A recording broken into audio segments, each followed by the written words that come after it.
최상병 사망 사건 책임자로 지목된 임성근 전 해병대 1사단장이 증거를 없앨 우려가 있다는 이유로 구속됐습니다. 다만 이종섭 전 국방부 장관 등 수사 외압 의혹 관련자들에 대한 영장은 일제히 기각됐습니다. 백악관이 오는 29일 부산에서 이재명 대통령과 도널드 트럼프 대통령이 양자 회담을 한다고 공식 발표했습니다. 워싱턴에서 열린 첫 정상회담 이후 2달 만이며 이 대통령 취임 뒤 2번째입니다. 돈 모아서 집값 떨어지면 사라는 발언으로 논란을 부른 이상경 국토부 차관이 나흘 만에 대국민 사과를 했습니다. 갭 투자 의혹에 대해서는 배우자의 실거주 목적이었다고 재차 해명했습니다. 국정감사에 출석한 명태균 씨가 여론조사와 관련해 오세훈 시장을 7차례 만났다고 했지만 오 시장은 명 씨가 거짓말에 능하다며 검찰 대질 조사에서 밝히겠다고 반박했습니다. 대사관이 신고 없이 보내준 120억 원대 스캠 조직 총책이 잠적 이후에도 추가 범행을 저지른 정황이 드러났습니다. 총책은 한국에서도 거액의 사기 범죄를 저지른 적이 있다며 범행을 과시했다는 증언도 나왔습니다. 시청자 여러분 안녕하십니까? 10월 24일 금요일 뉴스타트 1부 시작합니다. 백악관은 도널드 트럼프 대통령이 오는 29일 부산을 방문해 이재명 대통령과 양자회담을 한다고 공식 발표했습니다. 네, 이튿날에는 시진핑 중국 국가주석과의 양자회담도 이어진다고 밝혀 방한 일정을 1박 2일로 확정했습니다. 취재기자 연결해서 자세히 알아보겠습니다. 신윤정 특파원. 네, 워싱턴입니다. 네, 백악관이 트럼프 대통령의 아시아 순방 일정을 공개했죠. 네, 캐롤라인 레빗 백악관 대변인은 트럼프 대통령이 토요일 오전 워싱턴 DC를 출발해서 말레이시아와 일본을 거쳐 한국 시간으로 29일 부산으로 이동한다고 밝혔습니다. 그러면서 29일 이재명 대통령과의 양자 회담이 열린다고 말했는데요. 다만 정상회담 장소와 관련해 레빗 대변인은 부산이라는 취지로 언급했지만 정부 관계자들은 아시아태평양 경제협력체 정상회의 개최지인 경주가 될 것이라고 설명하고 있습니다. 이번 정상회담은 지난 8월 말 워싱턴에서 열린 첫 회담 이후 2달 만이며 이 대통령 취임 뒤 2번째입니다. 트럼프 대통령은 양자회담 뒤에는 에이펙 CEO 오찬에서 미국의 경제 리더십 복원을 주제로 기조연설을 하고 같은 날 저녁 정상들의 실무 만찬에도 참석할 예정입니다. 이튿날인 30일 아침에는 시진핑 중국 국가주석과 트럼프 2기 출범 뒤 첫 미중 정상회담이 열릴 예정이며 트럼프 대통령은 이날 밤 귀국길에 오르게 됩니다. 이로써 트럼프 대통령의 방한 일정은 1박 2일로 확정됐습니다. 트럼프 대통령은 방한에 앞서 동남아 국가연합, 아세안 정상회의 참석차 말레이시아를 방문하며 이후 일본 도쿄로 이동해서 다카이치 사나에 신임 총리와 첫 미일 정상회담도 가질 예정입니다.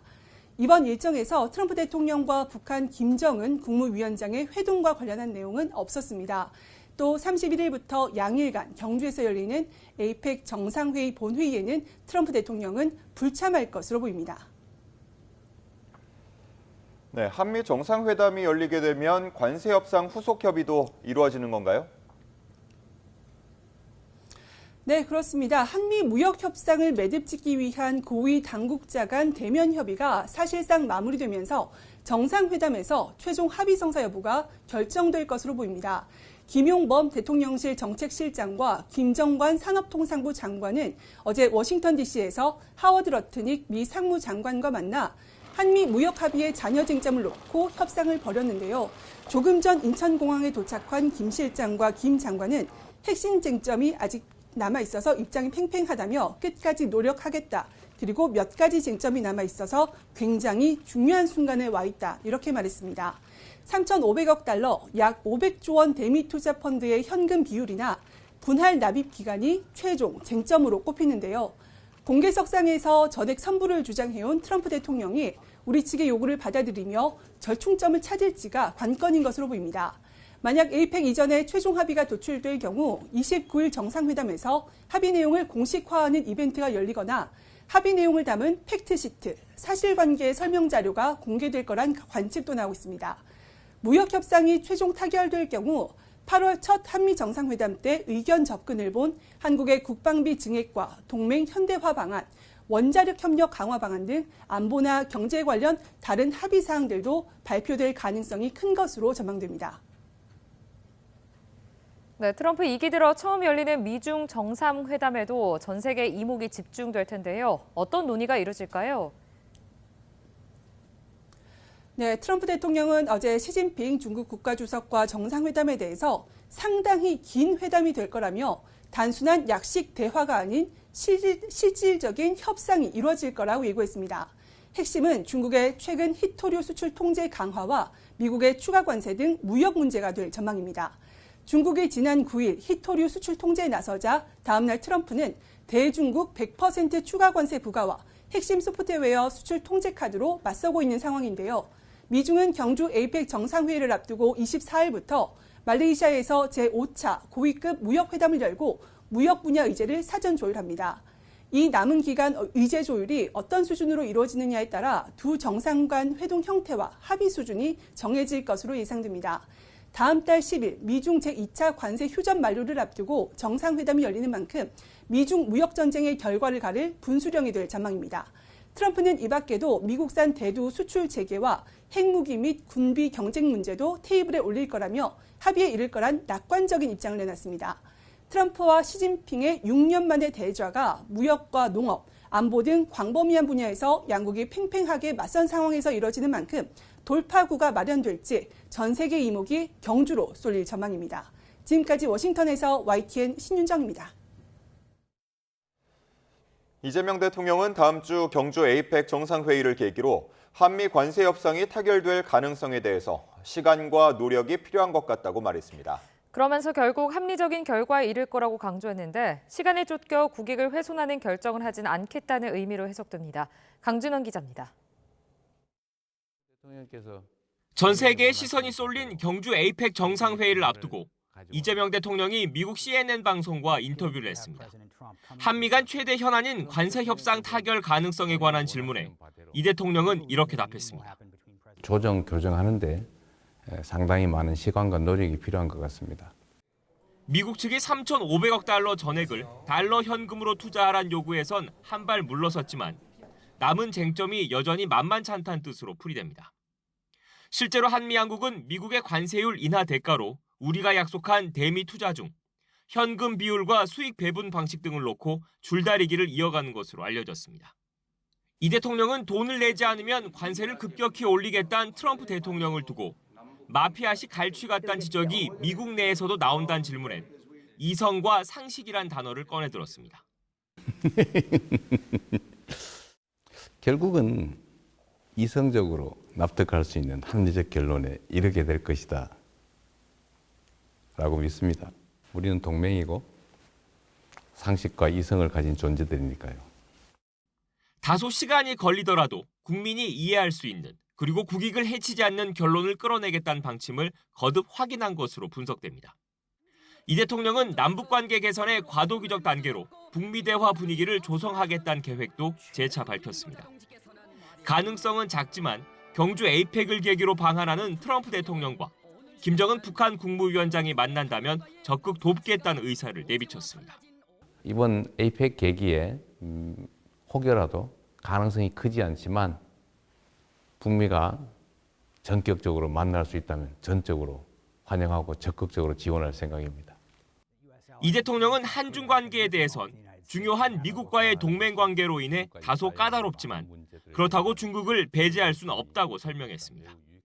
CNN과의 인터뷰는 북한이 유엔의 제재 대상인 탄도미사일을 이재명 정부 출범 이후 처음으로 발사한 날 이루어졌습니다. 이 대통령은 이를 최종 승인했을 김정은 위원장을 향해 상대를 만나 대화하는 게 문제 해결의 첫 출발점이라고 강조했습니다. YTN 강준원입니다. 법원이 최상병 사망 사건 책임자로 지목된 임성근 전 해병대 1사단장에 대한 구속영장을 발부했습니다. 다만 이종섭 전 국방부 장관 등 수사 외압 의혹 관련자들에 대한 영장은 일제히 기각됐습니다. 자세한 내용 취재기자 연결해서 알아보겠습니다. 임혜진 기자, 법원의 결정 상황 자세히 전해주시죠. 네, 서울중앙지방법원이 업무상 과실치사상 혐의를 받는 임성근 전 사단장에 대한 구속영장을 발부했습니다. 이에 따라 서울구치소에서 대기 중이던 임 전 사단장은 바로 수감 절차를 밟게 될 전망입니다. 재판부는 증거인멸 우려를 구속 사유로 들었습니다. 임 전 사단장은 순직한 최상병의 상급 부대장으로 구명조끼나 안전장비 지급 없이 무리한 수색 작전을 지시한 의혹을 받습니다. 당시 작전 통제권이 육군으로 이관됐는데도 임의로 구체적인 수색 지시를 내려 군 형법상 명령을 위반한 혐의도 적용됐습니다. 함께 구속기로에 섰던 당시 수색 현장 지휘관 최진규 전 대대장에 대한 구속영장은 기각됐습니다. 재판부는 최 전 대대장이 기본적 사실관계를 인정하고 있고 증거도 상당 부분 수집된 점 등을 고려했다고 밝혔습니다. 이종섭 전 국방부 장관 등 수사외압 의혹 관련자들에 대해서는 구속영장이 모두 기각됐다고요? 네, 이종섭 전 국방부 장관과 유재은 전 법무관리관, 김동혁 전 검찰단장, 박진희 전 군사보좌관, 김계환 전 해병대 사령관 등 수사외압 의혹 관련자들에 대한 구속영장은 모두 기각됐습니다. 재판부는 기본적인 사실관계는 어느 정도 소명되지만 주요 혐의와 관련해 법리적인 면에서 다툴 여지가 있다고 봤습니다. 이에 따라 향후 재판에서 충분한 공방과 심리를 거쳐 책임 유무나 정도를 결정하는 게 타당해 보인다고 설명했습니다. 또 장기간 광범위한 수사로 상당한 증거가 수집된 점, 피해자들의 수사 출석 상황과 진술 태도, 가족이나 사회적 유대관계 등의 사정과 방어권 보장 필요성 등을 고려하면 구속 필요성을 인정하기 어렵다고도 보았습니다. 특검은 이 전 장관이 최상병 사건 관련 수사 외압 과정을 주도하고 다른 피해자들이 단계적으로 이에 가담했다고 판단한 바 있는데요. 주요 피해자들에 대한 신병 확보에 실패하면서 정점인 윤 전 대통령 조사 등 예정된 수사에도 어느 정도 차질이 불가피할 전망입니다. 지금까지 사회부에서 전해드렸습니다. 이종섭 전 국방부 장관의 도피성 호주 대사 임명 의혹을 수사하는 최승병 특검이 박성재 전 법무부 장관을 오늘 소환합니다. 특검은 오늘 오전 10시 박 전 장관을 범인 도피 등 혐의 피의자로 불러 조사할 예정입니다. 박 전 장관이 최상병 특검에 소환되는 건 이번이 처음입니다. 특검은 박 전 장관을 상대로 이종섭 전 장관의 출국금지 해제 과정, 호주 대사 임명과 외교관 여권 발급 과정에 불법 행위가 있었는지 추궁할 것으로 보입니다. 도이치모터스 주가 조작 혐의 등으로 구속 기소된 김건희 씨에 대한 네 번째 공판기일이 오늘 열립니다. 서울중앙지방법원은 오늘 오전 10시 10분부터 자본시장법 위반 등의 혐의로 재판에 넘겨진 김 씨에 대한 4차 공판기일을 진행합니다. 오늘 오전 재판에는 명태균 씨 공천 개입 의혹과 관련해 김영선 전 의원이 증인으로 출석합니다. 오후에는 건진법사 전성배 씨와 윤영호 전 통일교 세계본부장 등 통일교 청탁 의혹 관계자들에 대한 증인 신문이 예정돼 있습니다. 윤석열 전 대통령 부부가 일반인 출입이 통제된 명성황후 침전까지 들어왔던 것으로 전해졌습니다. 국회 문화체육관광위원장인 더불어민주당 김교홍 의원의 국가유산청에서 받은 자료를 보면 윤 전 대통령 부부는 2023년 3월 5일 오후 5시쯤 사전 연락 없이 경호원 1명과 함께 경복궁을 찾았습니다. 이후 경복궁 근정전과 일반인 통제구역인 경회로 2층, 향원정, 건청궁에 차례로 들렀습니다. 특히 건청궁은 고종과 명성황후의 생활 공간인데 특별 관람을 제외하면 내부 관람이 제한된 이곳에 도착해 문을 열 것을 지시했고 이어 명성황후가 사용했던 침전인 곤영합에 들어가 10분가량 머문 것으로 드러났습니다. 정치브로커 명태균 씨가 국회 행정안전위원회 서울시 국정감사에 증인으로 출석했습니다. 네, 명 씨는 여론조사와 관련해 오세훈 시장을 7차례 만났다고 했지만 오 시장은 명 씨가 거짓말에 능하다며 검찰 대질 조사에서 밝히겠다고 반박했습니다. 이형원 기자입니다. 국회 행정안전위원회 서울시 국정감사에서는 명태균 씨와 오세훈 서울시장이 진실 공방을 벌였습니다. 오 시장이 지난 2021년 서울시장 보궐선거 당시 명 씨가 운영하던 여론조사 업체에서 공표되지 않은 조사 결과를 받은 뒤 후원자가 비용을 대납하도록 했다는 의혹을 두고 난타전이 벌어진 겁니다. 오 시장은 대면에 앞서 명 씨를 거짓말쟁이로 단정하며 자신을 향한 의혹을 부인했고 저 사람은 거짓말에 굉장히 능한 사람입니다. 명 씨는 출석 전 기자들과 만나 누가 거짓말을 하고 있느냐며 날을 세웠습니다. 오세훈이가 거짓말장인지 내가 거짓말장인지는 오늘 가서 보면 되고요. 11월 8일 날 10시에 특검에서 대질신문합니다. 오세훈이가 하도 거짓말하니까. 증인으로 선 국감장에서는 여론조사와 관련해 오 시장을 7차례 만났다고 강조했습니다. 그러면서 2020년 12월 김영선 의원의 권유로 오 시장을 처음 만났다며 이후 만난 날짜와 상황까지 구체적으로 설명했습니다. 황금범 포렌식을 하는데 제가 말한 오세훈과 관련된 내용들이 다 나옵니다. 7번 만났어요. 김영선이 다 있었어요. 왜 김영선 의원 다 자백했어요. 자기가 울면서 내가 오세훈이를 잡아넣는구나.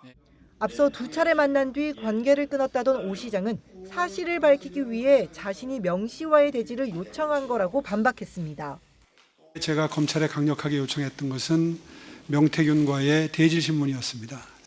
근데 이번에 특검에서 대질신문 신청을 받아들여 주셨습니다. 사실 대질신문에서 제가 밝히고 싶은 게 많습니다. 이렇게 서로 거짓말하는 거라고 주장하면서도 대응 방식은 달랐습니다. 오 시장은 최대한 말을 아꼈지만 명 씨는 격한 감정을 숨기지 않았습니다. 맞습니까? 거짓말입니다. 거짓말이고요. 이 선거철마다 이렇게 그런 식으로 매도하지 마십시오. 이분이 저를 고발한 겁니다. 어떻게 나한테 뻔뻔스럽고 그렇게 얘기합니까? 그걸 여기서 미리 제 미천을 이용할 이유가 없기 때문에 제가 답변을 자제할 수밖에 없다는 점 양해해 주시기 바랍니다. 검찰에서 밝히겠습니다. 오 시장은 다음 달 8일 피의자 신분으로 출석하는 특검 조사에서 명 씨와 대질 신문으로 다시 만납니다. YTN 이영훈입니다. 국회 과방위 국정감사에서는 피감기관보다 최민희 과방위원장을 둘러싼 잡음이 더 크게 들렸습니다. 최 위원장이 최근 진행된 MBC 업무 보고에서 보도본부장을 퇴장시킨 게 쟁점이 됐습니다. 임성재 기자가 전해드립니다. 최민희 과방위원장이 MBC 대주주인 박문진과 마주 앉았습니다. 비공개 업무 보고 때 MBC 기사가 국민의힘에 친화적이라며 보도본부장을 퇴장시킨 지 사흘 만입니다. 국민의힘은 권력에 취하더니 국민이 안 보이냐고 지적했고 민주당은 최민희 청문회냐고 받아쳤습니다. 권력에 취해서 몸을 가누지 못하는 독재자의 모습입니다. 이 술보다 더 취하는 게 권력입니다. 국정감사입니다. 최민희 위원장에 대한 청문회도 아니고 최민희 위원장에 대한 국정감사도 아닙니다. 최 위원장은 MBC 보도본부장이 성역이냐면서 필요하다면 계속 지적할 거라고 SNS에 썼고 직접 마이크도 잡았습니다. 개별 보도에 대해선 일일이 묻지 않는 게 관례라며 박문진 이사장이 유감의 뜻을 나타내자 성찰해 보겠다면서도 불편한 심경을 감추지 못한 겁니다. 그 유감스러운 일입니다. 그런 일이 없었으면 좋았겠습니다. 전해 들은 거 말고 혹시 그 상황을 잘 알 수 있도록 저에게 여쭤보신 적이 있으실까요? 민주당에서도 심각하게 보고 있다, 과유불급 등 부정 반응이 잇따랐고 조만간 원내대표의 입장 표명이 있을 거라는 경고까지 나왔습니다. 민주당은 KBS의 편향성 논란을 지적하며 윤석열 정부에 부역해 경영 실적이 떨어졌다면서 박장범 사장의 사퇴를 요구했습니다. 낙하산 사장을 내려보냈습니다. 하우치 박이라고 하는 별명 듣기 싫겠습니다만 그런 땡윤 뉴스가 KBS에서 이루어진 거 아니겠습니까? 국민의힘은 최민희 과방위원장이 자신은 몰랐다는 해명과 달리 딸 결혼식에 화환을 보내달라고 피감기관에 요청했다고 주장했습니다. 눈물을 흘리시면서 양자역학 공부하신다고 그러면서 하고는 이 뒤로는 의원실에서 이거 엉뚱한 짓 한 거 아니에요. 의원실이 아니고 캄보디아 무슨 피싱 조직하고 다를 게 뭐 있어요? 어떻게? 국민의힘은 최민희 위원장을 직권남용과 방송법 위반 혐의로 고발하겠다고 밝혀 이 갈등은 회의장 밖 수사기관으로 확대될 것으로 보입니다. YTN 임성재입니다.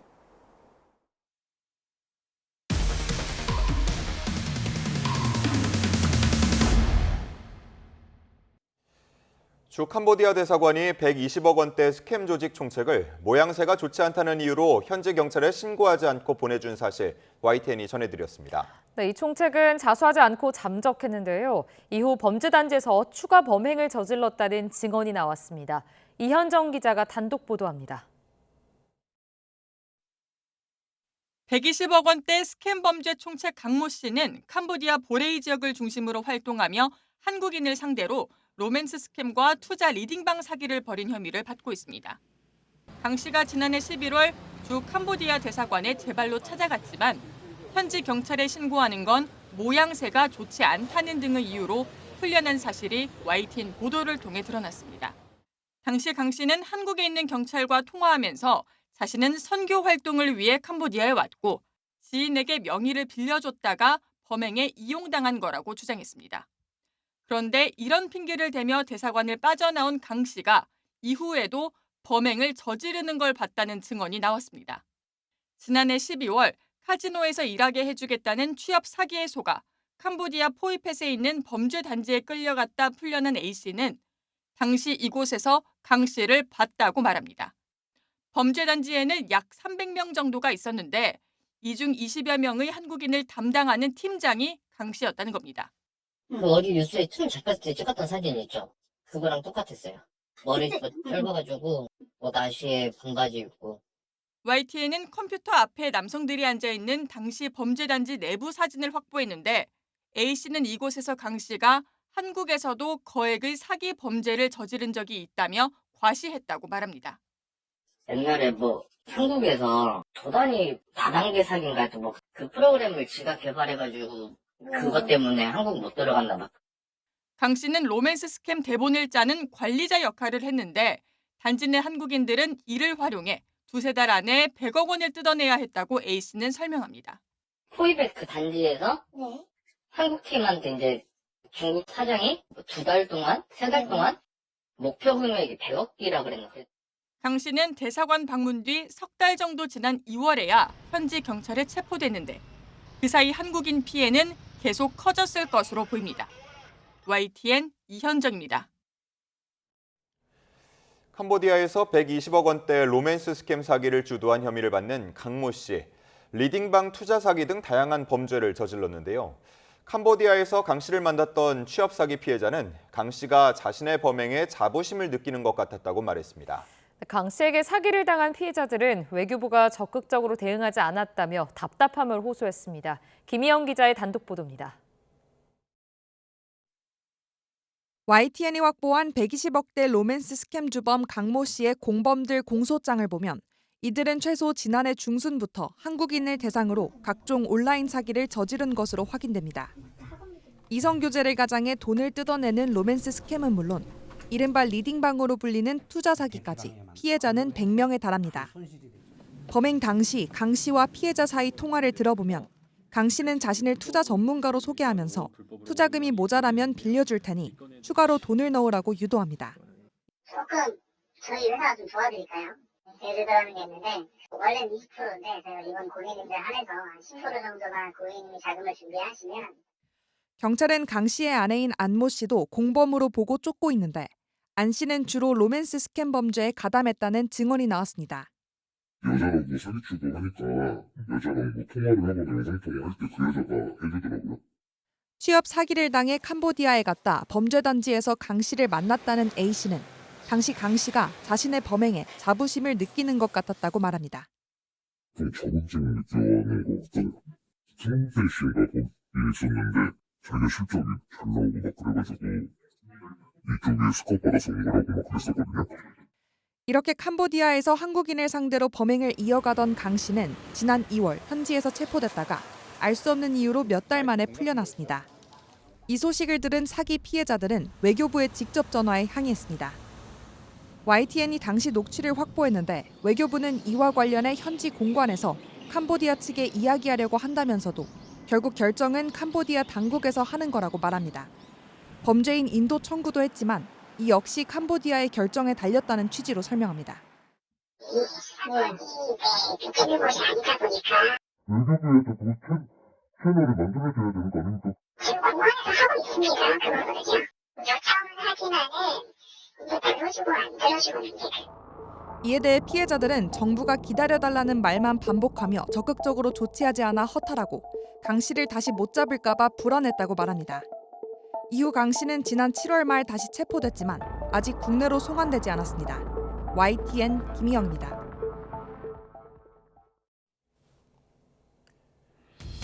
한 줄 뉴스입니다. 어제 오전 올림픽대로 염창 나들목 인근을 달리던 택시에서 불이 나 10여 분 만에 꺼졌습니다. 택시 안에 손님은 없었고 운전자도 곧바로 대피해 다친 사람은 없었습니다. 전북 부안경찰서는 집 주변 불법 주차 때문에 화가 나 새총으로 차량 유리창 등을 깬 혐의로 60대 남성을 붙잡아 조사하고 있습니다.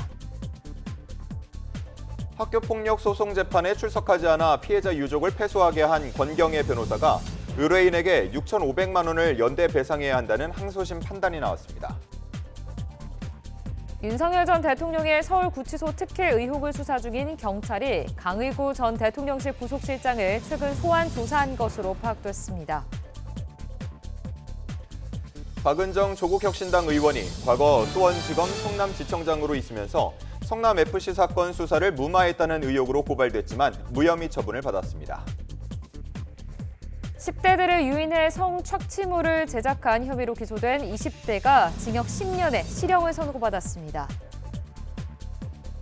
과거 국가가 불황아 보호를 명목으로 아동을 강제로 수용하고 학대한 서울시립 아동보호소 아동인권침해 사건과 관련해 피해자와 유족들이 서울중앙지방법원에 국가배상 청구 소송을 냈습니다. 지금까지 한 줄 뉴스였습니다.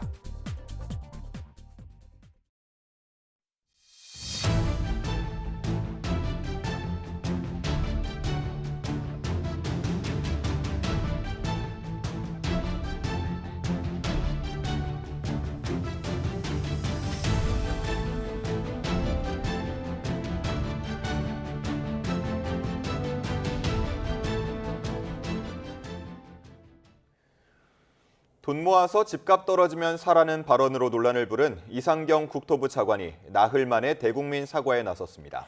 내 집 마련을 꿈꾸는 국민 마음을 헤아리지 못했다면서 이른바 갭투자 의혹에 대해선 배우자의 실거주 목적이었다고 재차 해명했는데요. 논란은 쉽게 가라앉지 않을 조짐입니다. 차유정 기자입니다. 진심으로 사과드립니다. 논란의 중심에 선 이상경 국토부 1차관이 대국민 사과에 나섰습니다. 이 차관은 먼저 집값이 내려가면 사면 된다는 발언으로 공분을 키운 것과 관련해 국민 입장을 헤아리지 못했다고 고개를 숙였습니다. 저는 국민 여러분께 정책을 보다 소상하게 설명드리는 유튜브 방송 대담 과정에서 내 집 마련의 꿈을 안고 열심히 생활하시는 국민 여러분의 입장을 충분히 헤아리지 못했습니다. 다만 갭투자 의혹에 대해선 실거주 목적이었다며 기존 집이 제때 팔리지 않아 벌어진 일이라는 해명만 반복했습니다.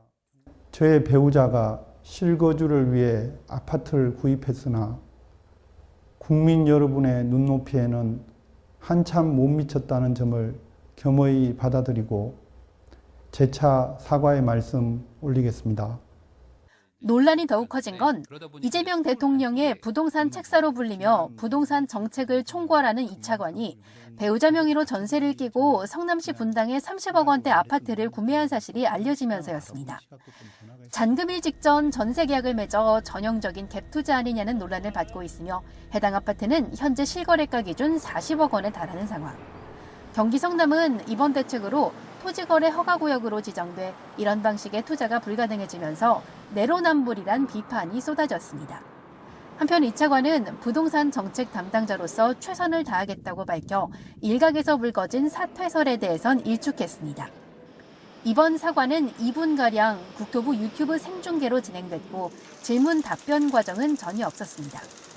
비난 여론이 커지고 여당 지도부가 공식 사과하며 발언에 주의하라고 당부하자 나흘 만에 부랴부랴 공개 사과에 나섰지만 논란이 쉽게 수그러들지 않을 조짐입니다.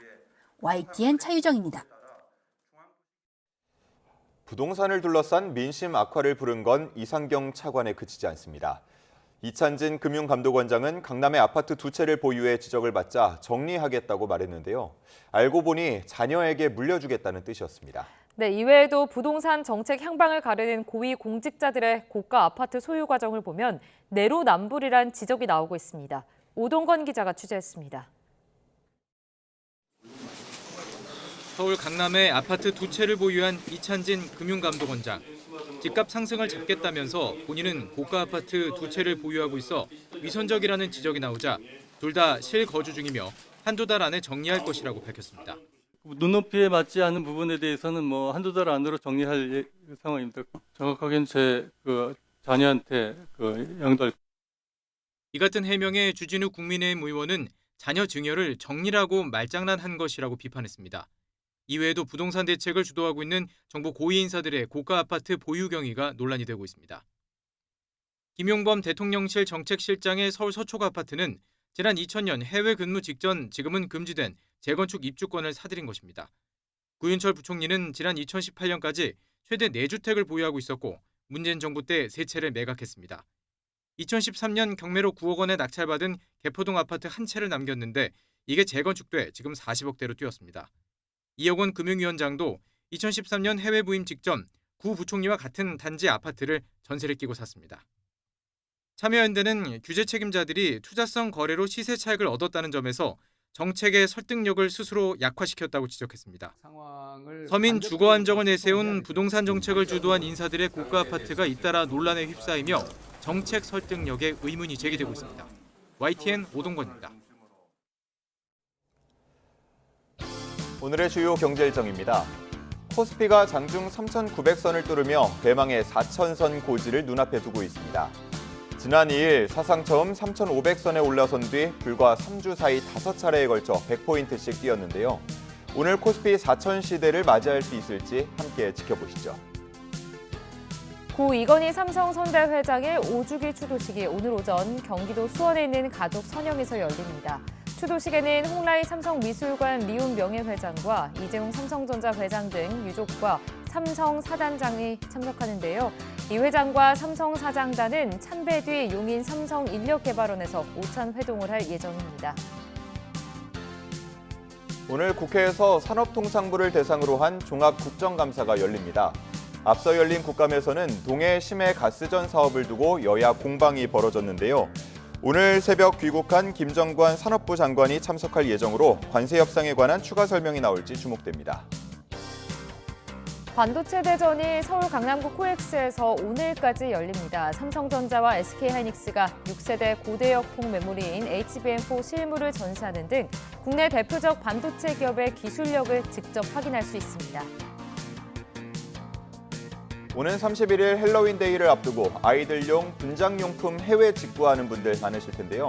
소비자원이 알리나 테무 등 해외 직구 사이트에서 판매되는 어린이 분장용품에 대한 안전성 조사 결과를 내놓습니다. 내용 보시고 구매할 때 참고하시면 좋을 것 같습니다.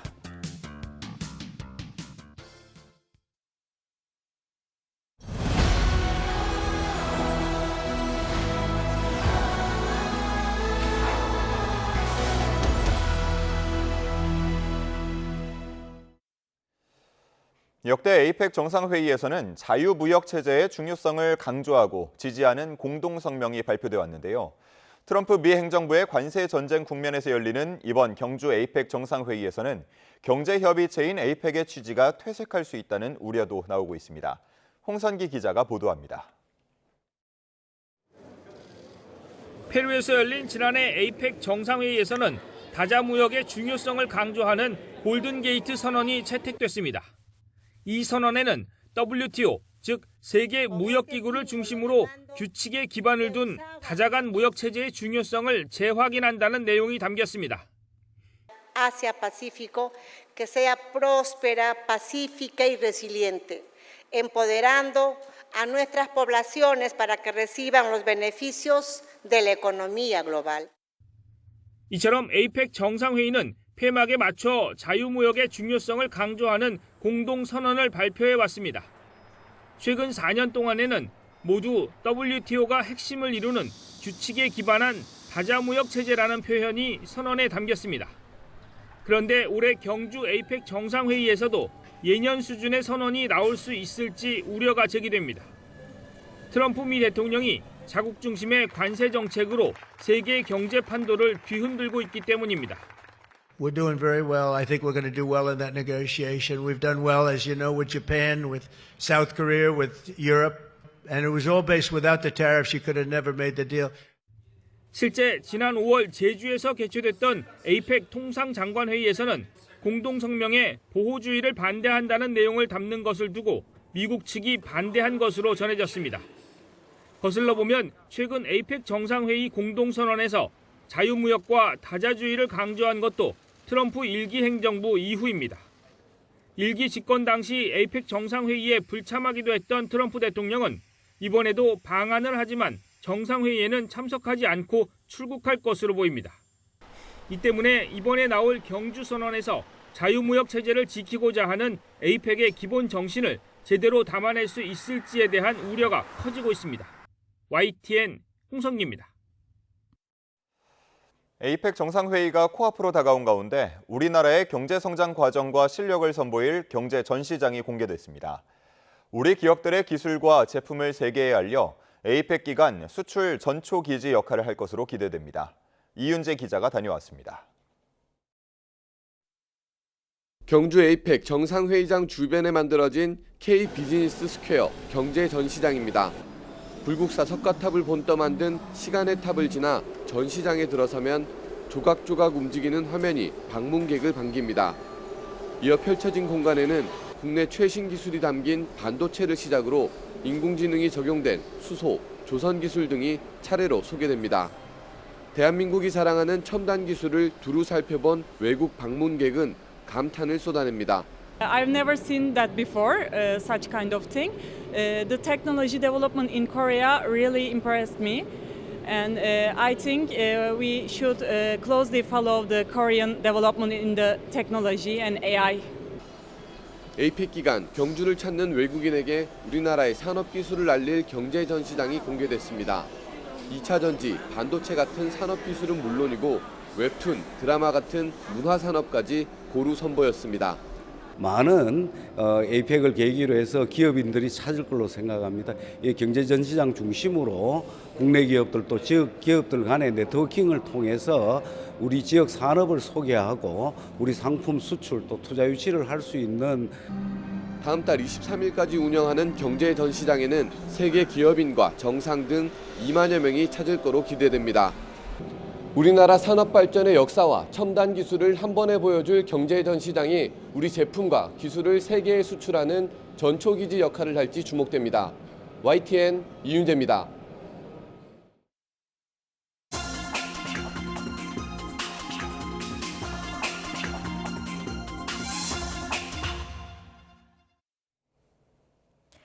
오늘의 글로벌 픽입니다.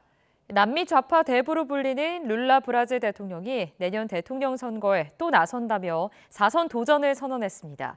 곧 80살이 되는 고령이지만 도널드 트럼프 미국 대통령의 패권주의에 맞서며 지지율을 끌어올려 여론조사 선두를 달리고 있습니다. 신웅진 기자입니다.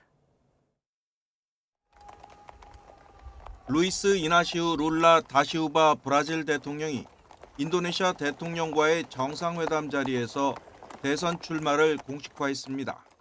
Eu quero dizer que eu vou completar 80 anos, mas pode ter certeza que eu estou com a mesma energia de quando eu tinha 30 anos de idade. E vou disputar quarto mandato no Brasil. 룰라 대통령은 1945년 10월 27일생으로 며칠 뒤면 80살이 됩니다. 2003년부터 2010년까지 2번 연속 당선돼 8년 임기를 마치고 퇴임한 뒤 2023년에 또 권좌에 오르면서 최초의 브라질 3선 대통령이 됐습니다. 브라질 헌법은 대통령 3연임은 금지하고 있지만 중임 이후 임기를 건너뛰면 또 중임이 가능합니다. 3선 도전 당시 고령을 이유로 마지막 선거가 될 것이라고 밝혔지만 임기 초반부터 재선 가능성을 시사했습니다. 지난해 말 욕실에서 넘어져 뇌출혈로 수술을 받았지만 건강을 잘 유지하고 있다고 주장하며 소셜미디어에 운동 영상을 자주 올리고 있습니다. 남미 좌파의 대부인 룰라는 줄곧 미국의 패권주의에 맞서왔는데 최근 트럼프의 관세 조치에 대항하며 굳건한 지지율을 지키고 있습니다. 현지 언론 보도에 따르면 룰라 대통령은 내년 대선 후보 여론조사에서 1위를 기록하고 있습니다. 여기에 정적인 자이르 보우소나르 전 대통령이 쿠데타 시도 혐의로 징역 27년형을 선고받고 출마가 금지돼 마땅한 대항마도 없는 상황입니다. YTN 신홍진입니다. 중국에서 집 밖에서 헐벗은 채 기어다니며 소설 정글북의 주인공 모글리를 연상케 하는 꼬마가 목격돼 여론이 들끓고 있습니다. 고학력자인 아이의 부모는 자연 양육 철학이라며 간섭을 거부하고 있다는데요. 과연 어떤 사연인지 베이징 강정규 특파원이 전해드립니다. 더벅머리에 시커먼 피부, 실오라기 하나 걸치지 않은 꼬마가 손발로 땅을 짚고 기어다닙니다. 개처럼 짖는 신용을 하거나 바닥에 떨어진 음식을 입에 물고 옮기기도 합니다. 지난 15일 중국 스촨성 야안시에 있는 고속도로 휴게소에서 촬영된 영상입니다.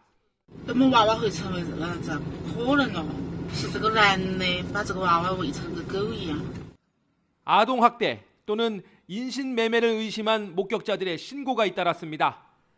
당국 조사 결과 소설 정글북의 모글리를 떠올리게 하는 아이는 만 3살로 파악됐습니다. 밑으로 1살배기 동생이 더 있고 아빠는 대학, 엄마는 대학원까지 다녔던 거로 전해졌습니다. 两口子都是那种大学毕业的，然后他们的教育理念就是那种要让孩子回归自然。 자연 양육이라며 두 자녀를 호적에 올리지 않아 교육 의무는 물론 의료 보장도 배제된 상태였습니다. 정작 고학력인 부모는 아이들과 달리 옷차림이나 식사 습관까지 일반인과 별반 다르지 않았습니다.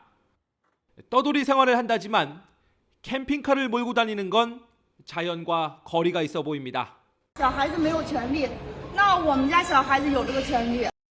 부부는 별다른 직업 없이 자신들의 부모가 준 돈으로 살아가면서도 주변의 어떤 간섭마저 거부하고 있습니다. 베이징에서 YTN 강정규입니다.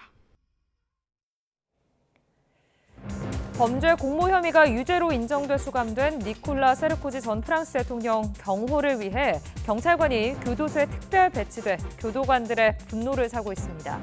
일간 르몽드에 따르면 세르코지 전 대통령이 교도관 감시 속에 산책하거나 면회실을 갈 때 무기를 가진 경찰관들이 함께 동행하고 수용실에선 2명이 12시간씩 교대로 문 앞에서 보초를 서고 있습니다. 특별 경호에 동원되는 경찰관은 총 7명으로 특별 경호는 약 3주 전 최윗선에서 결정됐고 일선에는 막판까지 비밀로 유지됐습니다. 지금까지 글로벌픽이었습니다. 독립운동가 서재필 박사의 고향 전남 보성군이 그가 활동했던 미국 필라델피아에 보성 정원을 조성하기로 했습니다. 또 목포까지 남해선 철길이 열리면서 보성군은 남해안 르네상스의 핵심이 될 것으로 기대되고 있습니다. 김범환 기자입니다. 독립신문을 장관하고 우리나라 최초 서양 의사가 돼 활발하게 독립운동을 펼친 애국지사 송제 서재필 박사. 서재필 박사가 태어난 전남 보성에는 20여 년 전 기념관이 세워졌습니다.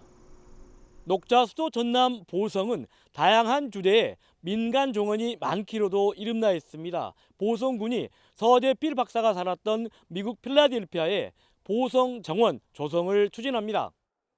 뉴욕 맨해튼 한국문화원에 들어선 전남 정원처럼 보성 정원으로 서재필 박사 고향의 아름다움과 독립혼을 널리 알린다는 계획입니다.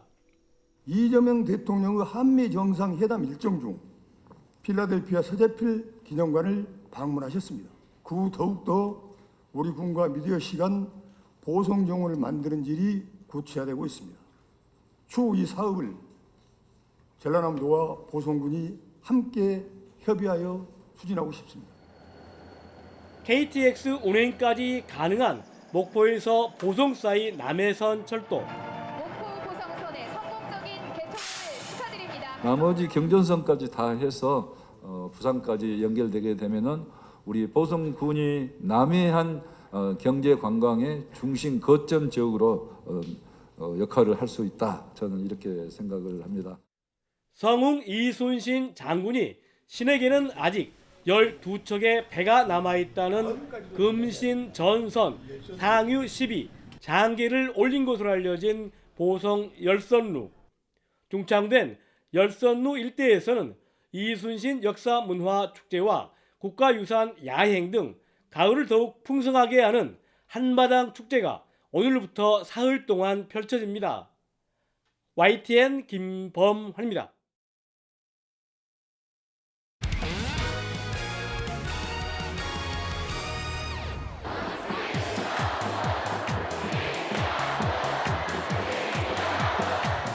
홈에서는 지기 싫었습니다.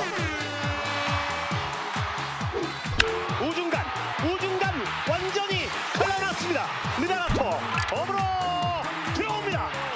득점 하나 이글스.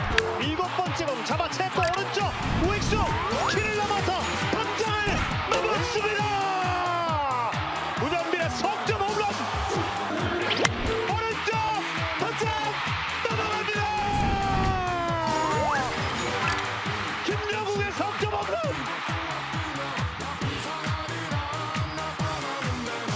다시 오른쪽 탑장 넘어갑니다. 김영욱이 삼성의 영웅입니다.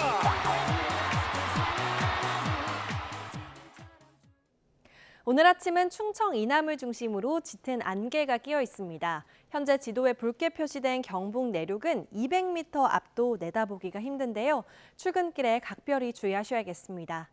맑은 내륙과 달리 현재 영동과 경북 북부 해안에는 비가 오고 있습니다. 비구름이 강하게 발달하면서 오전까지 강한 비가 오겠고요. 현재 호우특보도 내려져 있습니다. 내일 새벽까지 영동과 경북 해안에 최고 40에서 60mm의 비가 더 오겠고 오늘 오전부터 밤 사이에는 경남 해안에도 비가 조금 내리겠습니다. 내륙은 낮부터 구름만 많아지겠습니다. 동해안에서는 너울성 파도가 높게 일겠습니다. 오늘도 이맘때 가을 날씨가 이어지겠는데요. 기온은 어제와 비슷하겠습니다. 현재 서울이 12도, 대구는 11.9도를 보이고 있고요. 한낮이 되면 전국이 20도 안팎까지 오르겠습니다. 주말까지는 가을을 즐기기 좋겠지만 다음 주 초반에는 강한 한기가 내려와 추워질 전망입니다. 날씨였습니다. 이상으로 뉴스타트 1부 마칩니다. 잠시 후 2부가 이어집니다. 시청해주신 여러분 고맙습니다.